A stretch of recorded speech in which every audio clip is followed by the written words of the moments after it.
नमस्कार दोस्तों, मैं राकेश सेवलिया हमारे YouTube channel Shri Ram online classes में आप सभी का हार्दिक अभिनंदन करता हूं। देखो, पिछली वीडियोज में अपन ने देखा था ग्रेविटेशन के बारे में, गुरुत्वाकर्षण के बारे में।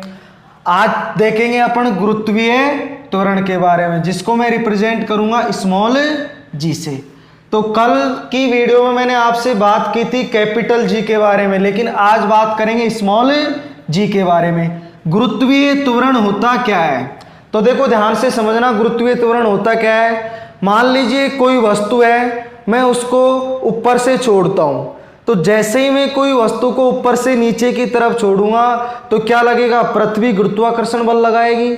तो पृथ्वी जब गुरुत्वाकर्षण बल लगाएगी तो उस टाइम उसके वेग में जो परिवर्तन होगा उसको बोलेंगे अपन गुरुत्वीय त्वरण। क्या बोलेंगे? गुरुत्वीय त्वरण। जब किसी वस्तु को स्वतंत्रता रूप से ऊपर से नीचे की तरफ छोड़ा जाता है तो गुरुत्वीय बल के द्वारा उस वस्तु के वेग में परिवर्तन की दर क्या कहलाती है? गुरुत्वीय त्वरण कहलाती है। तो देखो, गुरुत्वीय त्वरण को स्मॉल जी से रिप्रेजेंट करेंगे तो गुरुत्वीय त्वरण जी बराबर हो जाएगा, जी बराबर capital GM upon R square. ये हो जाएगा स्मॉल जी का फॉर्मूला। किसका? गुरुत्वीय त्वरण का। यहां पर देखो, जी क्या है? गुरुत्वीय त्वरण है। जी है गुरुत्वीय त्वरण। कैपिटल जी क्या है? कैपिटल जी है सार्वत्रिक गुरुत्वीय नियतांक। सार्वत्रिक गुरुत्वीय नियतांक। एम क्या है? एम क्या है? मास, पृथ्वी का द्रव्यमान। और आर क्या है? त्रिज्या, पृथ्वी की त्रिज्या। तो ये हो गया फॉर्मूला गुरुत्वीय त्वरण का। डायरेक्टली आपसे पूछा जाता है। दूसरी बात आपसे पूछी जाती है इसमें जी की वैल्यू, कि स्मॉल जी की वैल्यू क्या होती है। तो स्मॉल जी की वैल्यू कैसे निकालेंगे? तो ध्यान से समझना, स्मॉल जी की वैल्यू निकालने के लिए पहले देखो कैपिटल जी का मान कितना आया था। पिछली वीडियो में मैंने बताया था आपको 6.67 into 10⁻⁻11 newton metre square upon kilogram square. ये कैपिटल जी की वैल्यू आई थी। पृथ्वी का द्रव्यमान कितना होता है? m बराबर 6 इंटू 10⁻24 किलोग्राम। ये पृथ्वी का द्रव्यमान होता है। पृथ्वी की त्रिज्या r बराबर होती है 6400 किलोमीटर, या आप इसको लिख सकते हो 6.4 इंटू 10⁻6 मीटर में, यदि मीटर में देखना चाहोगे तो आप। तो देखो, ये सारी वैल्यू, आप जो भी ये वैल्यू है, ये वैल्यू सब इस फॉर्मूले में चिपका दो।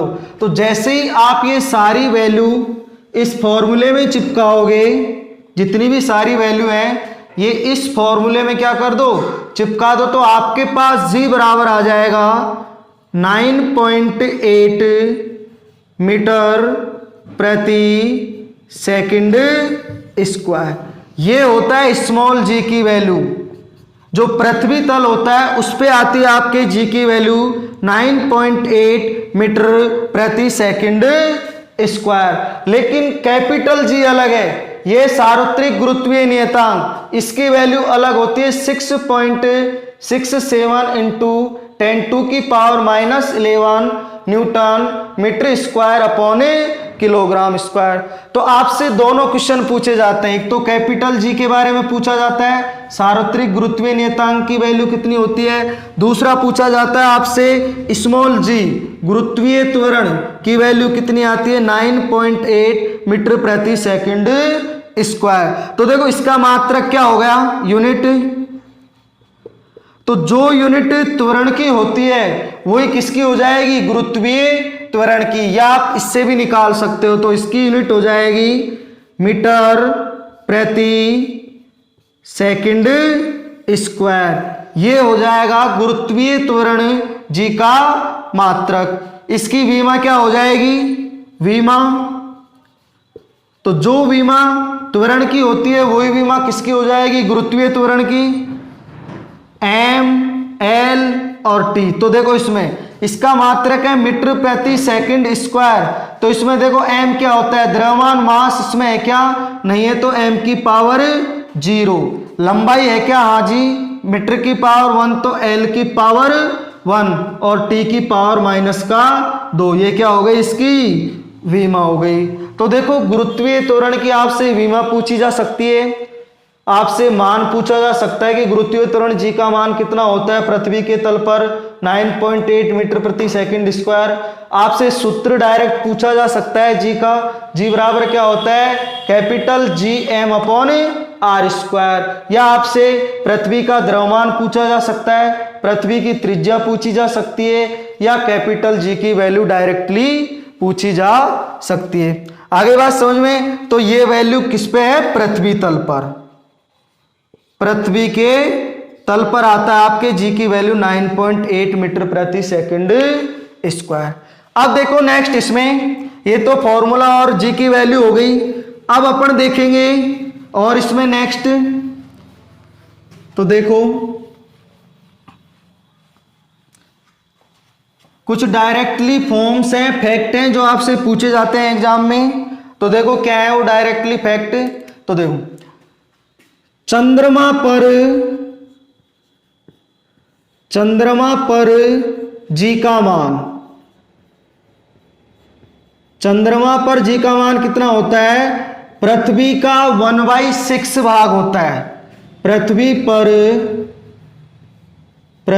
पर जी का मान वेरी वेरी इंपॉर्टेंट है कि जो चंद्रमा पर जी का मान होता है वो पृथ्वी पर जी के मान का कितना होता है, 1/6 होता है। जैसे एग्जाम्पल से समझना आप, एग्जाम्पल है मेरे पास, देखो पृथ्वी पर जी की वैल्यू है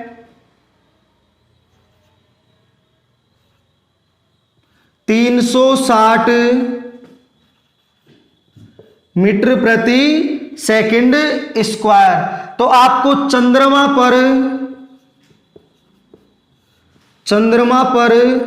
जी की वैल्यू क्या करनी है, फाइंड आउट करनी है आपको। तो देखो पृथ्वी पर जी की वैल्यू है 360 मीटर प्रति सेकंड स्क्वायर, तो आपको चंद्रमा पर जी की वैल्यू याद करनी है। तो चंद्रमा पर जी की वैल्यू कैसे निकालेंगे, चंद्रमा पर जी का मान क्या हो जाएगा, पृथ्वी पर जी के मान का 1/6 इंटू पृथ्वी पर जी का मान। तो वैल्यू चिपका दीजिए आप यहां से, क्या आ जाएगा 1/6 इंटू पृथ्वी पर कितना गिवन है 360, तो कितना आ जाएगा 60 मीटर प्रति सेकंड स्क्वायर आंसर। तो आपसे डायरेक्टली पूछा जाता है कि चंद्रमा पर जी का मान क्या होता है, पृथ्वी पर जी के मान का 1/6 होता है। कितना होता है 1/6। तो देख लीजिए इसको, बहुत ही इजी क्वेश्चन है, बहुत ही हलवा क्वेश्चन है, डायरेक्टली आपसे एग्जाम में पूछ लिया जाता है। ठीक है, ले लीजिए आप इसका स्क्रीनशॉट। तो देखो चंद्रमा पर जी का मान हो गया 1/6 इंटू पृथ्वी पर जी का मान। तो बहुत ही रोचक क्लास होने वाली है आपकी, बिल्कुल आपकी निगाहें बोर्ड पे होनी चाहिए। आपकी बोर्ड का मतलब कि आप जो भी यूट्यूब पे देख रहे हो, तो बिल्कुल आप स्किप मत करो वीडियो को, बहुत ही मजेदार क्वेश्चन आने वाले हैं जो एग्जाम में आपसे सेम क्वेश्चन पूछे जाते हैं वैसे वैसे। तो देखो यहां से फर्स्ट क्वेश्चन हो गया, आपके बात समझ में आ गई होगी। सेकंड क्वेश्चन देखो, बहुत ही मजेदार क्वेश्चन है, बहुत ही मजा आने वाला है आपको क्लास में, बस आपको ध्यान रखते जाना है। अगला एग्जाम्पल है, आपसे पूछा जाता है एग्जाम्पल नंबर 2, चंद्रमा पर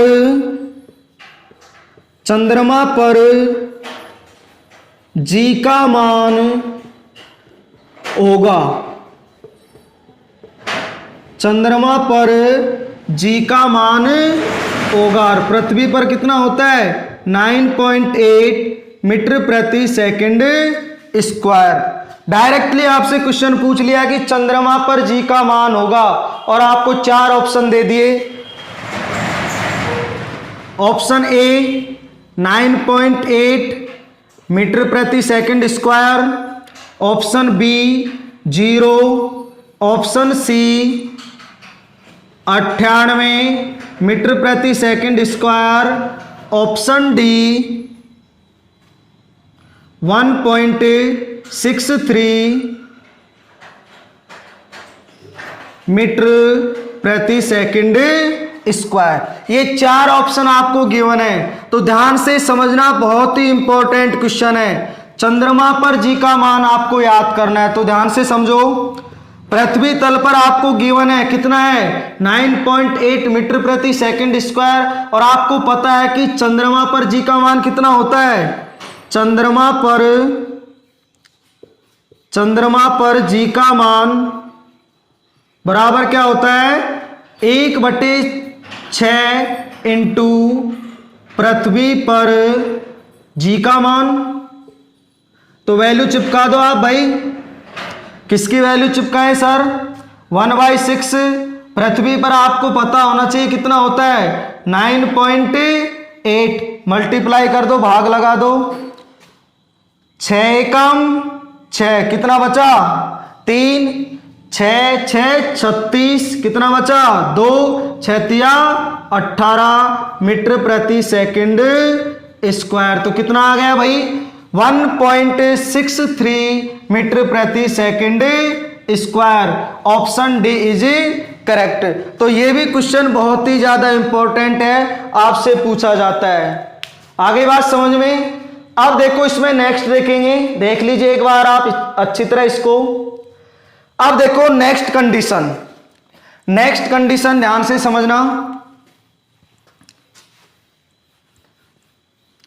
नेक्स्ट कंडीशन है चंद्रमा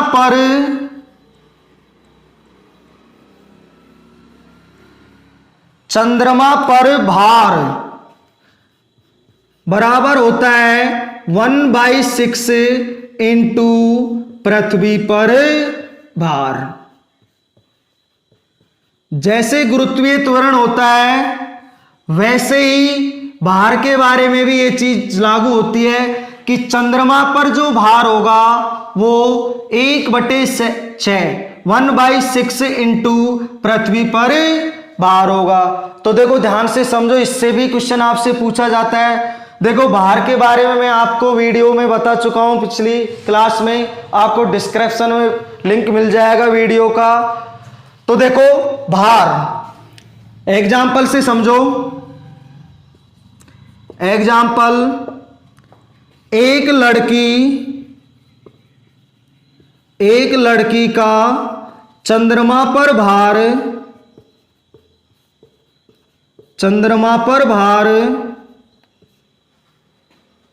200 न्यूटन है, 200 न्यूटन है। तो पृथ्वी पर भार बताओ, पृथ्वी पर भार बताओ। तो देखो ध्यान से समझो इसको भी भाई। लड़की का आपको चंद्रमा पर भार गिवन है, किस पे चंद्रमा पे भार, और आपसे पृथ्वी पर पूछा है। तो चंद्रमा पे भार वैल्यू चिपका दो, कितना है 200 न्यूटन बराबर 1/6 इंटू पृथ्वी पर भार। पृथ्वी पर भार, तो देखो 6 को इधर लिया हो आप, तो कितना हो जाएगा 6 दूनी 1200 न्यूटन पृथ्वी पर भार। तो देखो उस लड़की का पृथ्वी पर भार कितना आ गया 1200 न्यूटन, और यही क्या है आपका आंसर है। तो जो चंद्रमा पर भार होता है वो भी होता है 1/6 इंटू पृथ्वी पर भार। आगे बात समझ में, तो देखते रहिए वीडियो को। नेक्स्ट देखते हैं अपन, ले लीजिए इसका स्क्रीनशॉट, समझिए।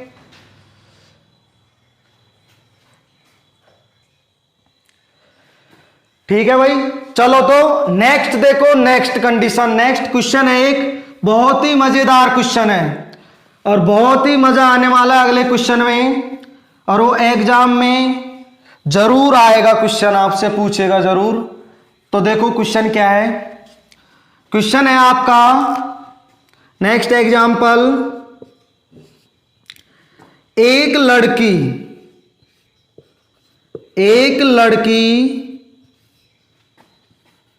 का पृथ्वी पर द्रव्यमान 240 किलोग्राम है, तो उस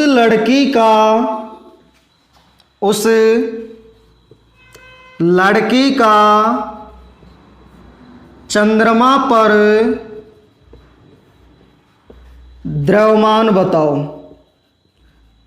बनाओ सभी इस क्वेश्चन को। ऑप्शन गिवन है आपके सामने। Option A 40 kilogram, option B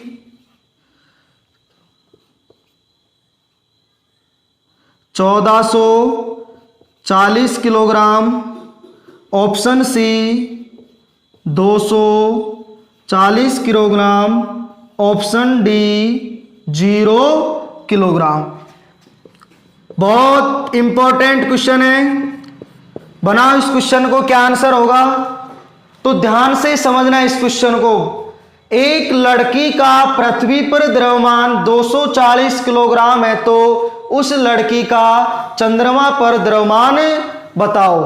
कितना बताओगे चंद्रमा पर द्रव्यमान? 240 में 6 का भाग लगाओगे, कितना आ जाएगा? 40 किलोग्राम। कितना आ जाएगा? 1/6 इंटू 240, 6 4 24, 40 किलोग्राम। लेकिन ये आंसर क्या है? गलत आंसर है। तो देखो सही आंसर क्या है, यही गलती होती है, और ऑप्शन नंबर ए आपको यही मिलेगा, 40 किलोग्राम। तो ध्यान से समझना आप। पिछली क्लास में मैंने आपको जब भार पढ़ाया था उस टाइम बताया था कि कोई भी पिंड हो उसका द्रव्यमान, कोई भी पिंड हो उसका द्रव्यमान हमेशा हर एक जगह, प्रत्येक जगह क्या होता है? समान होता है।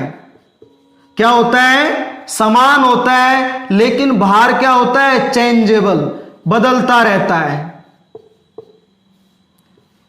ध्यान से समझना इस कंडीशन को कि कोई भी वस्तु है उसको आप कहीं भी ले जाओ, पृथ्वी तल से ऊपर ले जाओ, चंद्रमा पे ले जाओ, कहीं भी ले जाओ आप, उसका द्रव्यमान बिल्कुल क्या रहेगा? समान रहेगा। ओनली क्या चेंजेबल रहेगा? उसका भार बदलता रहेगा।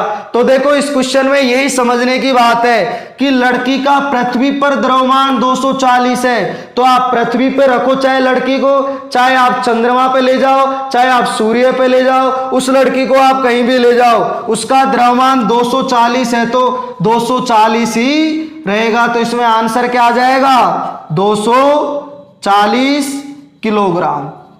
ये देखो किसकी बात कर रहे हैं अपन? द्रव्यमान की बात कर रहे हैं। किलोग्राम में है तो इसका मतलब द्रव्यमान की बात हो रही है। तो लड़की का चंद्रमा पर द्रव्यमान कितना हो जाएगा? 240 किलोग्राम। क्योंकि द्रव्यमान हमेशा क्या रहता है? समान रहता है, लेकिन भार क्या होता है? बदलता रहता है। बहुत ज्यादा इंपॉर्टेंट क्वेश्चन है, बार बार यही गलती होती है। आप ऑप्शन ए लगाओगे और आपका 1 नंबर चले जाएगा और नेगेटिव में आ जाएगा।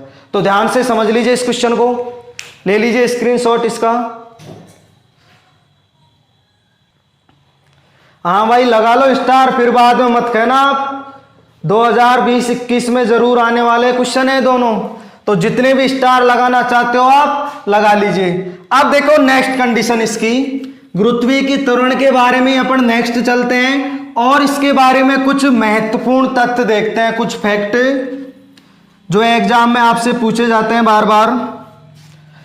तो देखो अपन उन फैक्ट को एक चित्र से समझेंगे, ध्यान से समझना। देखो मान लीजिए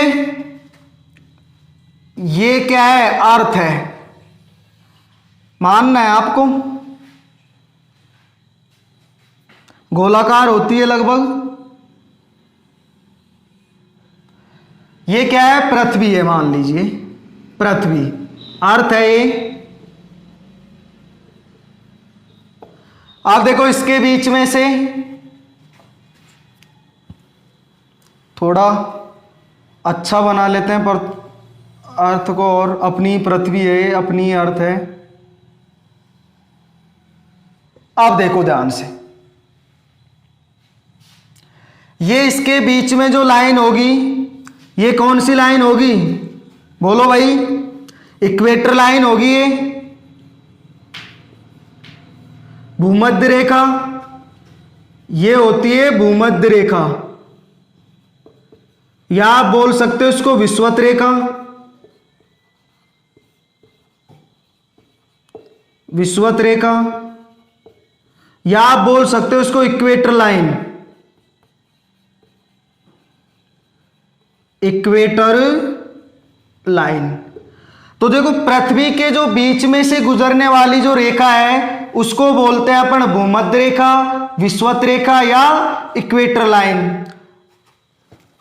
और यहां पर अपन मान लेते हैं कि ये पृथ्वी तल है। देखो अजूम करना है आपको, क्योंकि बोर्ड 2D है तो अपन 3D नहीं दर्शा सकते हैं इसमें। ये पृथ्वी तल है, ये वाला यहां पे, और ये इसके पोल, नॉर्थ पोल है ये,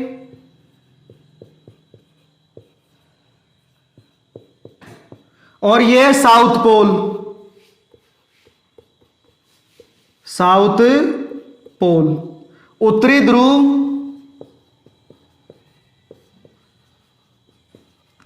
और यह है दक्षिणी ध्रुव, दक्षिणी ध्रुव। और ये इसका पृथ्वी का सेंटर केंद्र,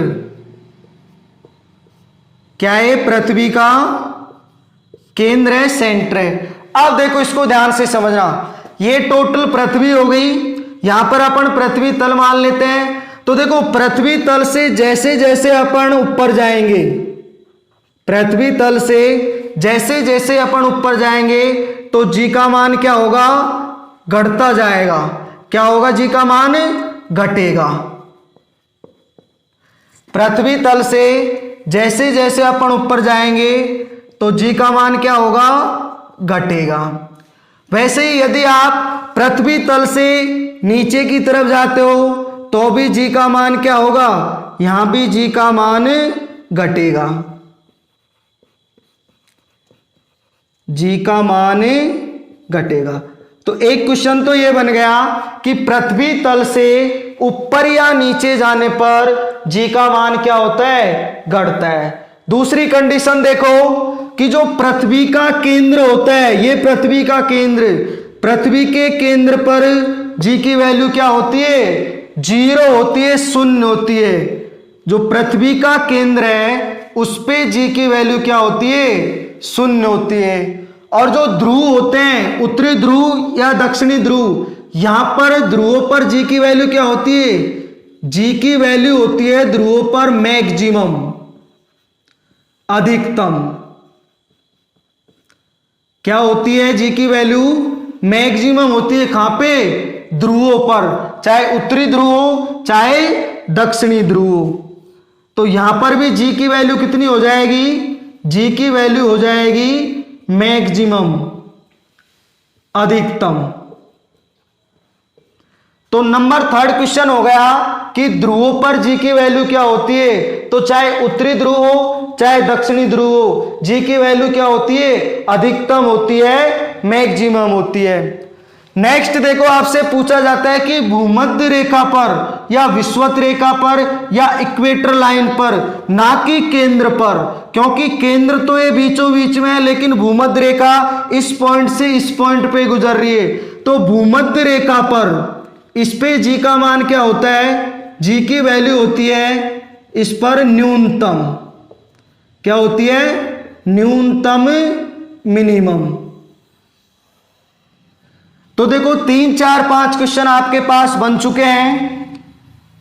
एक बार देख लीजिए, रिवीजन कर लीजिए कि पृथ्वी तल से चाहे आप ऊपर जाओ चाहे आप नीचे जाओ, पृथ्वी तल से चाहे आप ऊपर जाओ चाहे आप नीचे जाओ, जी का मान क्या होगा, घटेगा।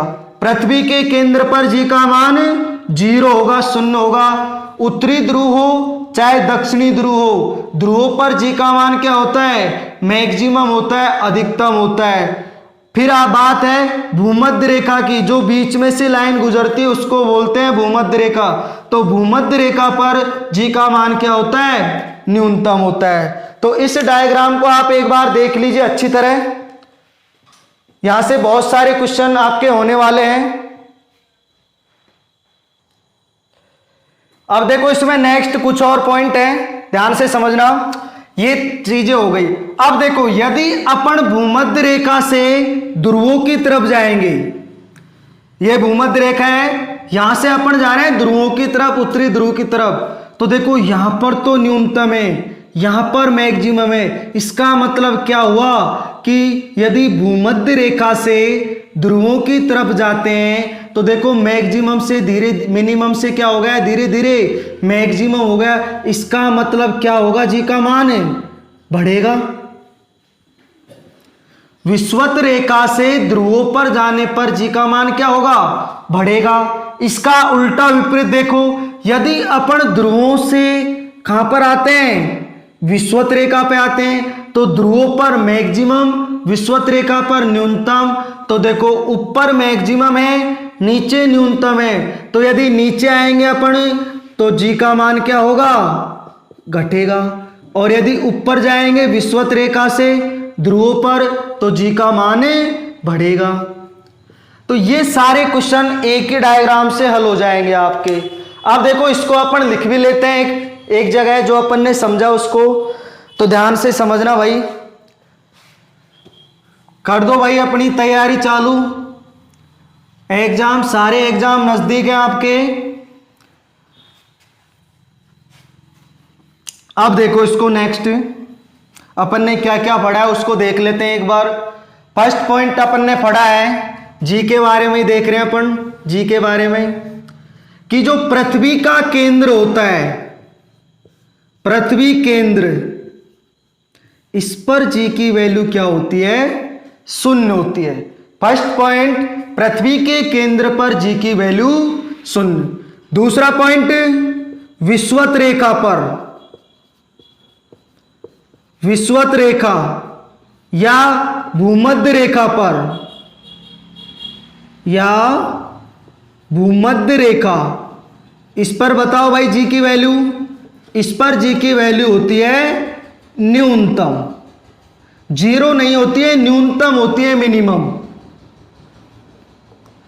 नेक्स्ट देखो ध्रुवों पर जी की वैल्यू, चाहे उत्तरी ध्रुव हो चाहे दक्षिणी ध्रुव हो, ध्रुवों पर जी की वैल्यू क्या होती है, मैक्सिमम, अधिकतम,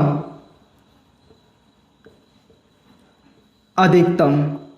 अगली कंडीशन देखो, यदि अपन विषुवत रेखा से कहां पर जाते हैं, ध्रुवों पर, विषुवत रेखा से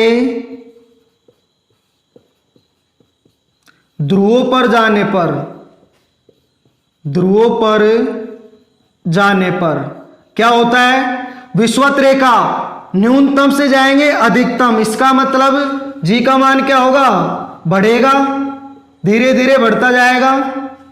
नेक्स्ट कंडीशन देखो, इसका विपरीत, ध्रुवों से, ध्रुवों से विषुवत रेखा पर आने पर, विषुवत रेखा पर आने पर क्या होगा, आने पर जी क्या होगा, लगातार घटता जाएगा। तो ये कंडीशन अपन ने उस चित्र से देख लिए। और देख लो इसमें, यदि अपन पृथ्वी की गति को, अभी अपन मान रहे हैं पृथ्वी की गति, इसको यदि अपन कम ज्यादा कर दे, कम या ज्यादा कर दे, ज्यादा कर दे, तो ध्रुवों पर जी का मान क्या होगा, ध्रुवों पर जी का मान जी के मान में कोई परिवर्तन नहीं होगा। ध्यान रखना, अपन वैसे कर नहीं सकते पृथ्वी की गति को कम या ज्यादा, लेकिन अपन ये चीज मान रहे हैं कि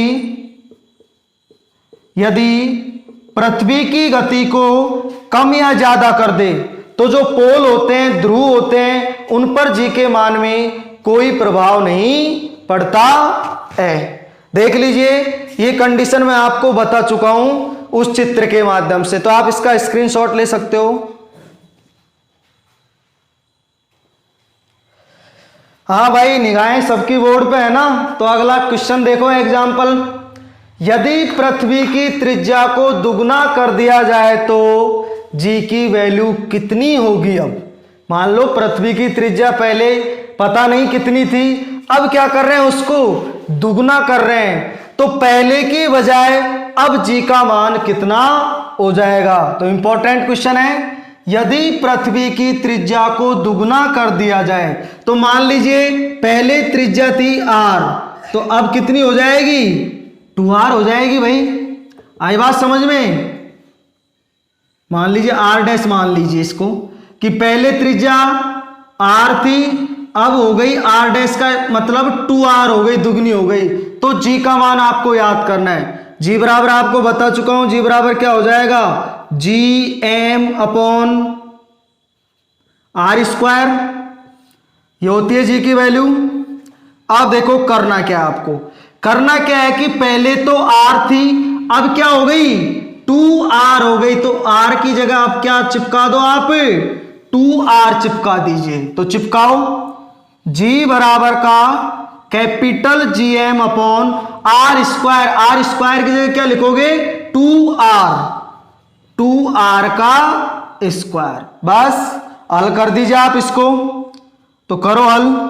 तो g बराबर हो जाएगा GM अपॉन 2r का होल स्क्वायर, 2 दूनी 4 और r का r स्क्वायर, 4r स्क्वायर। तो देखो गौर से देखो इस कंडीशन को, आप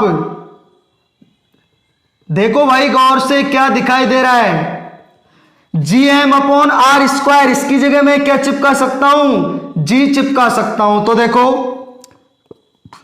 g डैश बराबर क्या हो जाएगा, इसकी जगह क्या चिपका दिया, g, और बटे में नीचे क्या बचा, 4 बचा। तो देखो अब g कितना हो गया, g/4 हो गया। इसका मतलब पहले g था, अब जैसे ही अपन त्रिज्या को दुगना करेंगे तो g का मान कितना हो जाएगा, 1/4 हो जाएगा, g/4 हो जाएगा। आगे बात समझ में। एक बार दोबारा देख लीजिए, अपने पास ये फॉर्मूला था स्मॉल g का, अपन ने क्या किया कि r की जगह क्या लिख दिया, 2r लिख दिया। तो r की जगह 2r चिपका दो और हल कर लीजिए। जब हल करेंगे तो आ जाएगा GM अपॉन 4r स्क्वायर, और ये GM अपॉन 4r स्क्वायर ये क्या है, g है, तो इसकी जगह g चिपका दो। तो g डैश बराबर क्या हो जाएगा, g/4। तो पहले का 1/4 हो जाएगा, तो g बराबर हो जाएगा g/4। Option B is correct. तो आज की क्लास आई होप आपको समझ में आ गई होगी। तो आप अच्छी तरह इसका पूरे नोट्स बनाइए और विद न्यूमेरिकल पढ़िए, ताकि ग्रुप डी, एनटीपीसी, पटवार जो भी एग्जाम है उसमें आप पूरी साइंस आपकी हो जाए, कोई भी क्वेश्चन ना छूटे। तो दोस्तों आज के लिए इतना ही। जय हिंद, जय भारत।